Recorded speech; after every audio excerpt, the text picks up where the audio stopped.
If you could see slightly into the future, what would you do with that information? Every successful person tries to peek into the future to figure out how to use it to their advantage. Those who are able to do it, to see how the world will eventually look like, end up rich and successful because they play a part in shaping it that way. So let's do this together, shall we? Here are 15 predictions for 2024. Welcome to Alux, the place where future billionaires come to get inspired. First up, and maybe a little bit obvious, prices will continue to climb. Or you'll pay the same amount for half the product. You'll look to buy larger volumes to save on cost, and price-focused retail will do well. Things are not getting any cheaper. You'll not be able to afford a home unless you're a business owner or have specific skills or knowledge that are in high demand. Your salary will not go up unless you can tie your earnings to performance. Your company will struggle to make payroll as the rising costs cut into your profits. But more on that in a second. Let's focus on the people right now. Next up, the realization that you've been overspending hits you hard. This generation isn't living paycheck to paycheck, as they say. Instead, you're living holiday to tooth surgery. You've been ordering too much food. You've been on 2 or 3 too many trips. You lived that no regrets life, and now the regrets are starting to creep in. You've gotten so used to the aesthetic life, trying to match what you see on social media because you believe that's how everyone else is living, that you don't realize just how stupid you've been with your money. Years have gone by and there's nothing to show for it apart from your 32 likes on Instagram and a couple of uncomfortable clothes that only look good in pictures. You now realize you've been living above your means. The apartment you live in is too nice and the rent is too expensive. You suddenly find it hard to pay rent, utilities, and cover your basic necessities. The government is eating up too much of your income through taxes, and you're considering a second job. But your main one is rocky to begin with, since you're not one of the top performers because you've been coasting by. If you lose your job, you're 2 months away from being homeless or moving back in with your parents. Shit just got real. Media tricked everyone into thinking they're famous and they should live like a movie star, disregarding the fact that you don't earn like one. It's time to act your wage. Politics everywhere. This is an election year in most countries around the world, so the manure storm is gonna be everywhere. Extremist candidates have become the norm, and the conversation in the US will shift not toward policies, but to just how old Biden and Trump are. We hope to see a ceasefire in Ukraine, but it's unlikely. With every war popping up, it normalizes new ones and gets leaders thinking about it. Taiwan has been sleeping with an eye open for months now. Since a war is highly profitable, military companies are financially incentivized to keep the war going for as long as both parties have the resources to keep paying.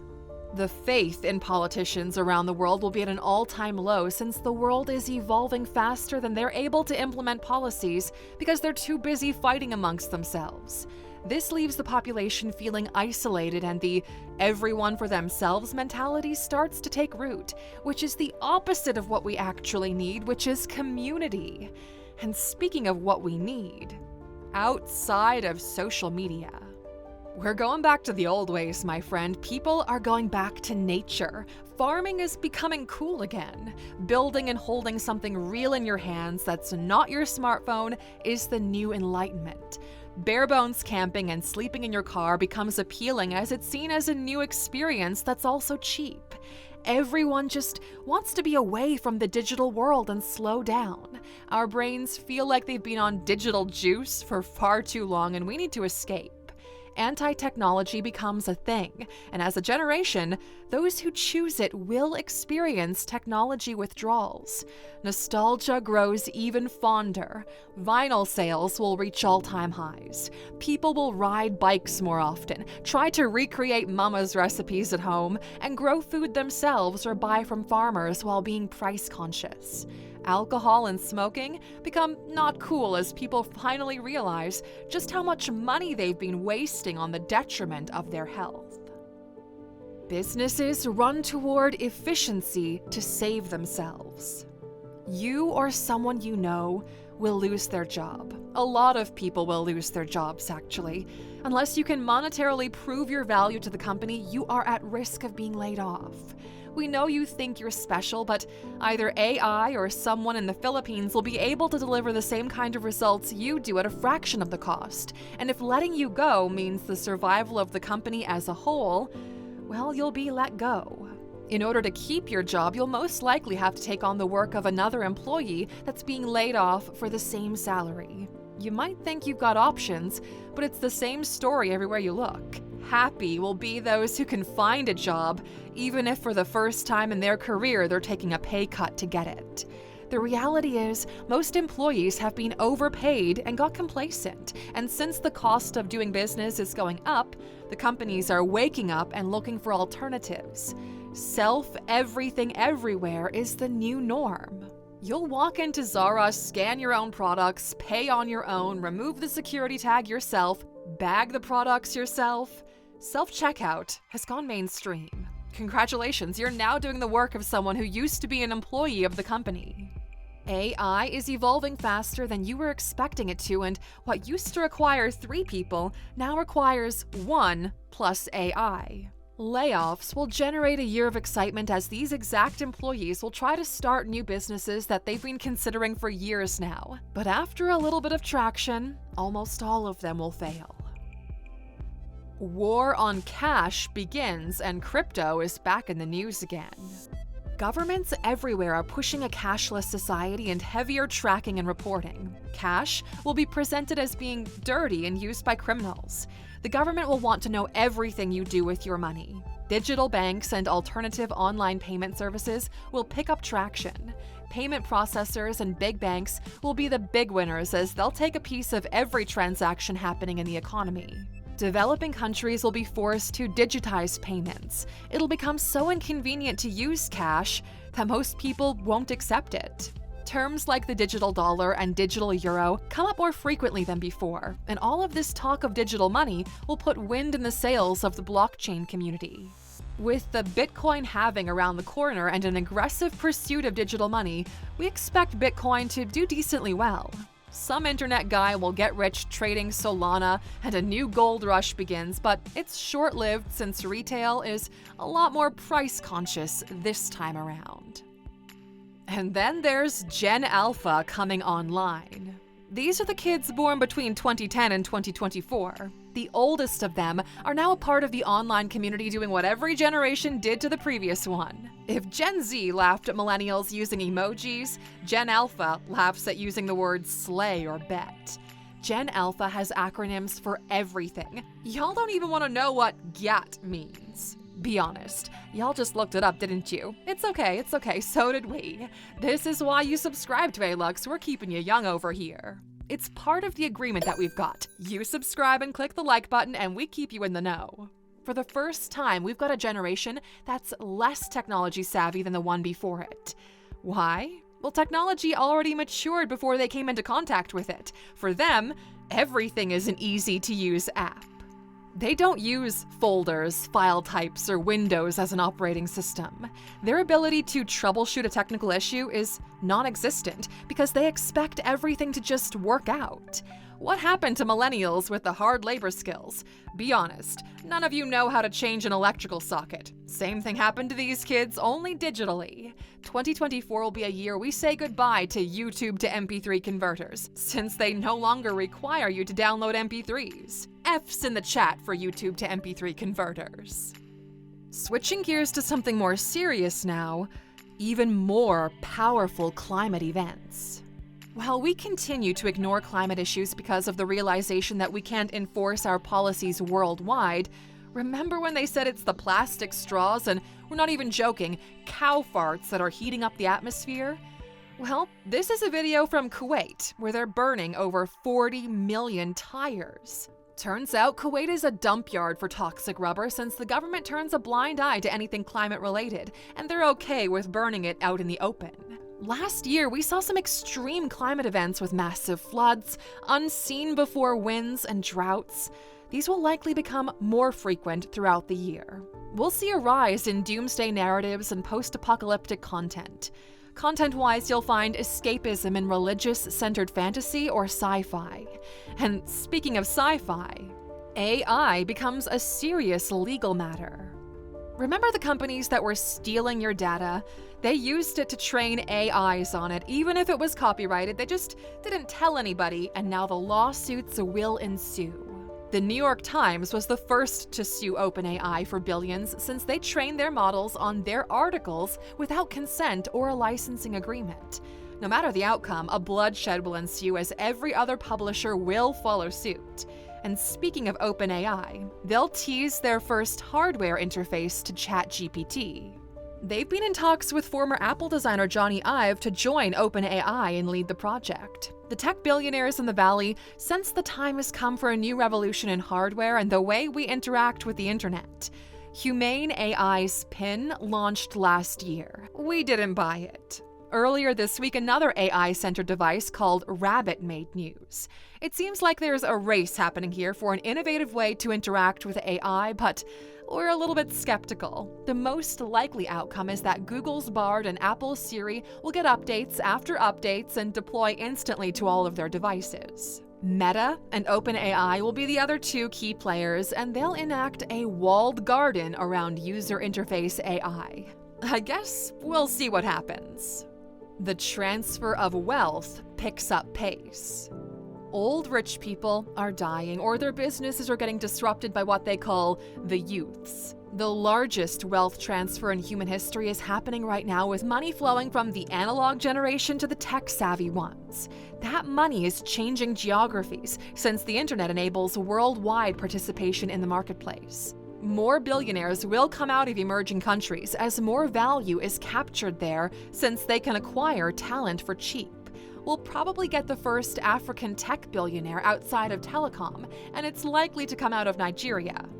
India only has 7 tech billionaires and 169 billionaires in total. With their rise in population, as well as their ability to extract economic value from the West, that number will rapidly go up. Every time a generational wealth transfer happens, the value is captured by those who understand the flow of money. And if you want to learn how to put yourself in a position to take advantage of this key moment in time, go to Alux.com/app right now. We've built the only app designed to measurably improve not only the quality of your overall life, but specifically your ability to generate wealth for yourself. We're days away from our 2.0 release, and we couldn't be more proud of what we've built. Information without a clear path of applying it is just entertainment, and we fixed that. More people than ever are pulling their kids out of schools. We've known for years that traditional education is failing to prepare kids for the real world, but nobody did anything about it. So people who have the means are taking it upon themselves to protect their offspring. It's not homeschooling per se, it's private tutoring or microschooling. What we're seeing these days is rich people pulling their kids out of private schools.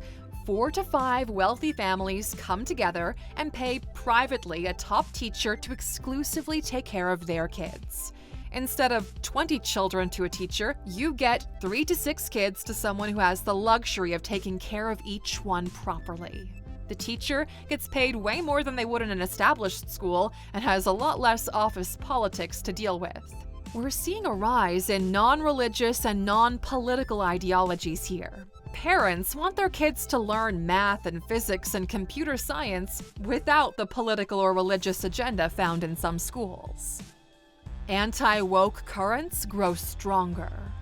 We're now beyond the peak of wokeness and cancel culture. As Newton's third law taught us, for every action in nature there is an equal and opposite reaction. We've seen a very vocal minority push in one direction, and now the pendulum is swinging.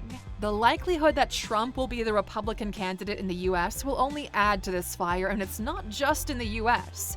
Argentina's got a new president with the same ideology. The Canadian government has failed to keep the economy and costs under control and focused on alternative objectives. So the people are looking for alternatives too. The European Union lacks a cohesive voice on the world stage since Merkel stepped down, and from an overall perspective, the two core ideologies of the moment are clashing. The beautiful thing is that as a society, we need both of these extremes to keep each other in check, so we can draw the good from each one and disregard the nonsense. But you'll just have to wait and see how things unfold. And along the same line, old-school ideological families, masculine men, and stay-at-home moms are starting to trend. The government pushed for equality, and we ended up with equality in misery. When everybody does everything, nobody's happy with how things are being done. Weak men and overworked women are scared of the prospect of building a family because they can barely manage to keep a plant alive or care for a pet.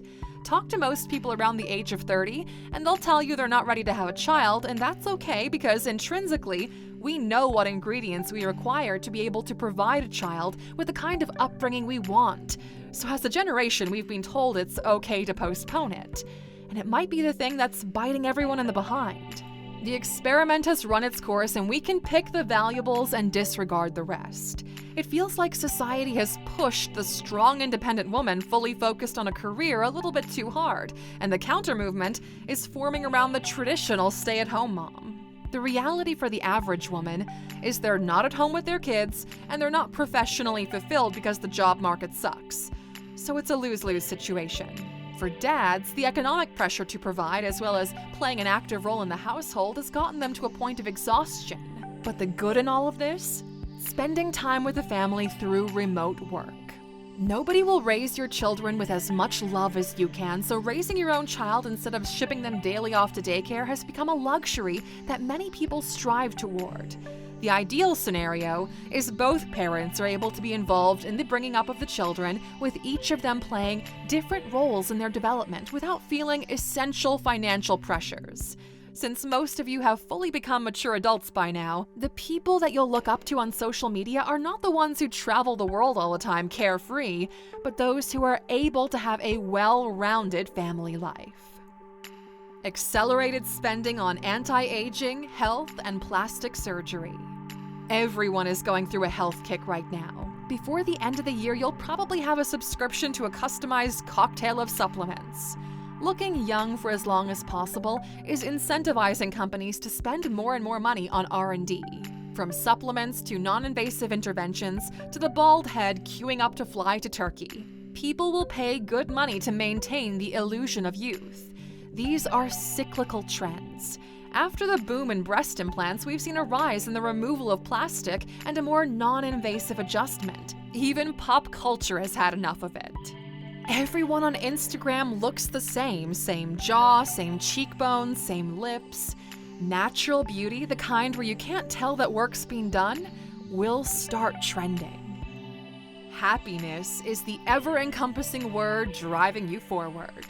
Personal satisfaction comes from either the pursuit of professional success or the pursuit of internal self-actualization. When one is no longer an option, people default to the second one. Turns out everyone wants to be happy, but very few people know how. More books than ever on the topic will hit the shelves. Talk show hosts will invite happiness gurus, and creators such as ourselves will probably try to sell you a course on happiness because it's what you need right now. We're curious to see what this happiness trend will be labeled as, since they need to come up with a new name for it to make it stick. It might be slow living, gentle living, worryless living, or something like that. It's an invitation to look within oneself, to look at the things you already have and appreciate them more. And this narrative shift always goes along with the current state of events, and since people can't buy new things right now, there's the solution. But the list doesn't stop here, my friend. What prediction that you have for 2024 that you think will come true? Let us know in the comments. And since we want to keep the tradition alive, of course, we've saved up a bonus for those of you who always watch with us until the end. Most predictions are off unless... Well, the only way to accurately predict the future is to shape it based on your prediction. Everything else is nonsense. We want you to take this opportunity right now and make a prediction about your performance this year. What will you get done? Where do you want to end up? What's a realistic future that you are going to design for yourself? What challenge are you going to set for yourself, and how does that reflect in your daily behavior? Once you have a goal, you'll want to be strategic in its pursuit. Last year, you set New Year's resolutions, but most of them didn't come true. If you want a proven framework for it, go to Alux.com/goals and enroll in Goal Mastery. Use the promo code CRUSH2024 for $150 off at checkout. It's our way of thanking you for being here with us this year. Go use that course and make your goals come true, Aluxer. If this is your breakout year, write the phrase, "my year" in the comments. Let's see how many of you have already gotten started.